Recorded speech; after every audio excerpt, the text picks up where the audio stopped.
रोजा तोड़ देता है। अल्लाह के नबी का कितना प्यारा उस्लूब, कितना प्यारा तरीका। और रोजा का हुक्म अल्लाह के कुरान में है, या अय्युहल्लज़ीना आमनू कुतिबा अलैकुमुस्सियाम कमा कुतिबा अलल्लज़ीना मिन क़ब्लिकुम लअल्लकुम तत्तक़ून। ये कुरान करीम के अंदर क्या गया। औरत यकीनन समाज को एक सही हिस्से में लाने के लिए समाज की बेटी और समाज की औरत का बहुत बड़ा किरदार होता है और बहुत बड़ी मदद होती है। इसीलिए हम अपनी बच्चियों के तरफ बहुत ज्यादा तवज्जो देने की हमारी जरूरत है अभी अपनी बच्चियों की तरफ। आज जो हमारी बच्चियां गलत रास्ते पर चली जाती हैं, उसकी एक बड़ी वजह यह है कि उनकी सही तरबियत उनके घरों के अंदर नहीं होती। उसका बाप, उसकी माँ उसकी सही तरबियत नहीं करते। इस वजह से हमारी बच्चियां गलत रास्ते पर चली जाती।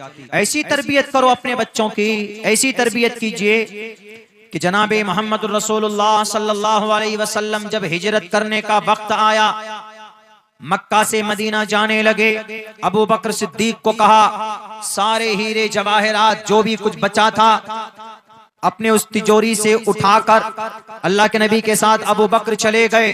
उनकी दो छोटी प्यारी बच्ची हजरत आयशा सिद्दीका और हजरत अस्मा, दोनों बहन, अस्मा बड़ी आयशा छोटी, दोनों बहन घर में।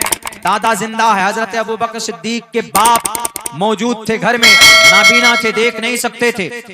लेकिन जब ये दोनों चले गए तो इनके दादा ने पूछा कि आयशा तुम्हारा अब्बा चला गया हिजरत करके नबी के साथ, मोहम्मद के साथ, मुझे पता है कि कुछ छोड़ा नहीं होगा, सब कुछ लेकर गया होगा। बच्चे की सही तरबियत कैसी होती है, मैं इसलिए इस वाक़े को आपके सामने रख रहा हूँ। तो हजरत आयशा ने कहा कि दादा ऐसा नहीं है, कुछ छोड़ करके गए हैं आपके लिए और हमारे लिए। बेटी को छोड़कर, दोनों बेटी को छोड़कर और अपने अंधे बाप को, नाबीना थे हजरत अबू बकर सिद्दीक के अब्बा, अम्मा आयशा सिद्दीका के दादा नाबीना थे, आंख में रोशनी नहीं थी। उन्होंने कहा कि नहीं नहीं दादा घबराइए मत, हमारे और आपके लिए अब्बा कुछ छोड़ करके गए हैं, ऐसे नहीं जा सकते हमें छोड़कर। कि नहीं मुझे यकीन नहीं है, जरा बताओ तिजोरी खोलकर तिजोरी में कुछ है कि नहीं है। लेकिन यहाँ तो आयशा को यह मालूम था कि कुछ भी नहीं है, सब कुछ झाड़ कर अपने उसमें थैली में डालकर उठा करके लेकर गए हैं। उसके बाद फौरन दौड़कर आयशा आती है और कुछ पत्थर उठाकर उसमें रख देती, उस थैली में ऊपर से कपड़े डाल देती है और फिर अपने दादा से बोलती है कि दादा चलिए देखिएगा उसमें कुछ है रखा हुआ, कुछ छोड़ करके गए हैं अब्बा, ऐसे नहीं छोड़ करके गए, चलिए जरा देखिएगा। उनका दादा आता है, तिजोरी खोल करके देखता, हाथ डाल करके, अच्छा हाँ बेटी, हाँ तुम्हारा अब्बा हम लोगों के लिए कुछ छोड़ करके गए हैं। अब देखिए कितनी जहानत थी अम्मा आयशा में, बच्ची है अभी बीवी नहीं बनी है, अभी निकाह भी नहीं हुआ। अम्मा आयशा सिद्दीक़ा रज़ी अल्लाह तआला अन्हा का अल्लाह के नबी अलैहिस्सलाम सिर्फ निकाह हुआ था, रुखसती नहीं हुई थी, उम्र 6 साल की थी। आज तो हमारी बच्चियां 6 साल की सूरह फातिहा नहीं जानती, कलिमा उनको याद नहीं, दरूद शरीफ वो नहीं जानती, दुआए क़ुनूत वो नहीं जानती, पुष्पा 2 का सब फिल्म का गाना उनको याद है। हमारी बच्चियों को ये हो गया। इसीलिए हमारे समाज की बेटियां आज इतनी समाज में इनकलाब पैदा नहीं कर पा रही। तो अबू बकर सिद्दीक ने कैसी तरबियत की होगी, कैसी तरबियत की होगी। यानी बाप उधर अल्लाह के नबी के लिए कुर्बान है और बेटियां तसल्ली देने के लिए, दीन की इशाअत के लिए अपने दादा का दिल न टूट जाए, उसके लिए किस तरह दिल बहलाती है, किस तरह हीला करती है, वहां पर किस तरह तसल्ली देते, कहीं दादा का दिल न टूट जाए, रोने न लग जाए। इसलिए बेहतर है कि कुछ डाल दो, उनको तसल्ली हो जाएगी, बाकी तो हम मैनेज कर लेंगे। ये वही बच्ची कर सकती है जिसकी सही ढंग में घर के अंदर तरबियत हुई होगी। इसलिए आज हमारी बच्चियों को तरबियत की सख्त जरूरत है, बच्चों के साथ बच्चों की भी सख्त जरूरत है। हमारे नौजवान तबका जो इधर उधर मुंह मारते फिर रहे हैं। अभी मेरे पास एक फोन आया, अभी आपके आने के बाद में मैं बैठा नाश्ते के लिए, फोन आया। क्या हमको फोन करके बोलता है, मेरे ख्याल से वो इधर ही बंगाल का कहीं का होगा, बंगाल का ही होगा। हमको फोन करके कहता है कि अरे तुम मुस्कान से बात करता है ऐसे ना। हमने कहा कि मैं मुस्कान से क्यों बात करता हूं, मैं खुद मुस्कुराता हूं, मैं तुम्हारे मुस्कान से क्यों बात करूंगा, कौन मुस्कान। बोला नहीं तुम मुस्कान से बात करता है। हमने कहा भाई कौन मुस्कान, क्या। बोला नहीं ये नंबर मुस्कान से बात करता। हमने कहा अच्छा। हमने कहा चलो अच्छा करते हैं, क्या करोगे। बोला बता दूंगा। हमने कहा क्या बताओ। बोला मैं उसका बॉयफ्रेंड हूं, मैं उसका दोस्त हूं। मैं झूठ नहीं बोल रहा, मेरे पास वो नंबर भी है, अभी मैंने ब्लॉक किया उस नंबर को।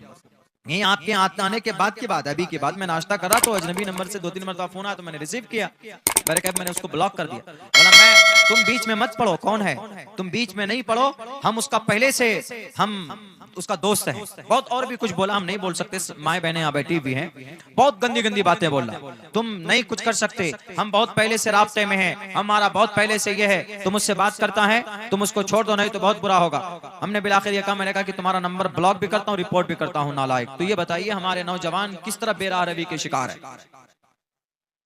उसके लिए जायज है, किसी के लिए भी जायज नहीं, न लड़की के लिए न लड़के के लिए, to talk with each other without getting married. शादी से पहले किसी लड़की से किसी लड़के से न महरम नाम गैर महरम मर्द गैर महरम औरत से कोई बात नहीं कर सकता, नॉट अलाउड, जायज नहीं है।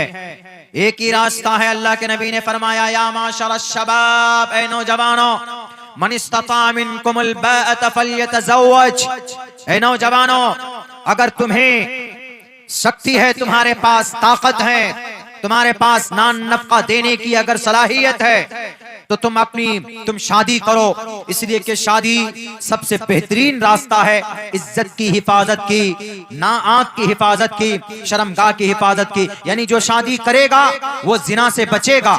ये मैं नहीं कह रहा, ये अल्लाह के नबी का फरमान है, या माशर शबाब, ए नौजवानों, मन इस्तता मिनकुमुल बाअत, तुम में से जो आदमी शक्ति रखता है शादी करने की, फल्यतज़व्वज, उसको चाहिए कि वो शादी करे। वमन लम यस्तति फइन्नहु अग़ज़्ज़ु लिलबसर, इसलिए कि शादी तुम्हारी निगाह की हिफाजत करती, व अहसनु लिलफरज, और ये शादी तुम्हारे शर्मगाह की यानी तुमको जिना से रोकती। वमन लम यस्तति, अगर तुम शादी नहीं कर सकते, तुम्हारे पास घर नहीं है, तुम्हारे पास पैसे नहीं है, तुम बीवी को खर्च नहीं दे सकते, फ़अलैहि बिस्सौम, तो रोजा रखो। रोजा रखने से जो गुनाह करने का तुम्हारे अंदर उमंग पैदा होगा तो उस गुनाह को ये रोजा तोड़ देता है। अल्लाह के नबी का कितना प्यारा उस्लूब, कितना प्यारा तरीका। यही बात कही गई है मनुस्मृति में, यथा वायुम समाश्रिते, हिंदू भाइयों के लिए है ये, यथा वायुम। वहां पर क्या था, या माशर शबाब, ए नौजवानों की जमातो, ए पुष्पा 2 देखने वालों, सलमान खान के आशिकों। आजकल यही है, हमारे बच्चों के मोबाइल में देखिएगा अभी उनको यही सब मिलेगा, खेसारी लाल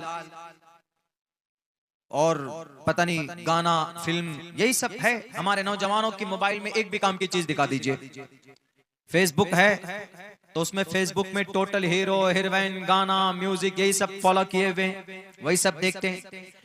मेरे ख्याल से 100 मोबाइल अगर चेक किया जाए तो 100 मोबाइल में से शायद 5 के मोबाइल में किसी के पास कुरान करीम का PDF मिल जाए तो शायद गनीमत है, कोई इस्लामी किताब मिल जाए तो गनीमत है। मेरे बैग में एक टैब रखा है, टैब OnePlus का है, टैब छोटा सा है, उसमें 2200 किताबें हैं, 2200। पढ़िए, सोशल मीडिया से आपकी जिंदगी में तब्दीली नहीं आएगी। दुनिया आपको बेवकूफ बनाकर पैसे कमाती, आपको बेवकूफ बनाकर। हर महीने में आप 300, 350, 400 रुपए का रिचार्ज करते हैं, 2 GB आपको पर डे मिलता है, आप फिल्में डाउनलोड करते हैं, गाना सुनते हैं। जरा बराबर बता दो नौजवानों, क्या मिलता है आपको? कुछ भी नहीं मिलता। हर वक्त मोबाइल, हर वक्त मोबाइल। अगर आप सिर्फ 15 मिनट कुरान करीम पढ़ लो, उसके बाद देखो कि आपके अंदर कितनी तब्दीली पैदा होती। कुरान जो आजकल हमारे घरों के अंदर बंद है, घरों में, बास घरों में तो कुरान है भी नहीं, हमारे नौजवान बच्चे तो दूर की बात, माए बहनें भी नहीं पढ़ती। कुरान करीम पढ़िए, एक हर्फ पर 10 नेकी, और इस कुरान में वो ताकत है 466 दिन तक जंग लड़ता है कौन? इसराइल। किस पर? गजा पट्टी पर। गजा पट्टी छोटा सा इलाका, इतना ही बड़ा जितना बड़ा आप बैठे हैं, समझ लीजिए, इतना बड़ा समझ लीजिए। चारों तरफ से गजा पट्टी के मुसलमानों को घेर दिया गया। एक तरफ से समंदर, एक तरफ से इसराइल, एक तरफ से बंद कर दिया गया। कहां जाएंगे? 466 दिन तक उनके ऊपर बम बरसाया, उन पर गोली बरसाई, उनको ज़िबा किया।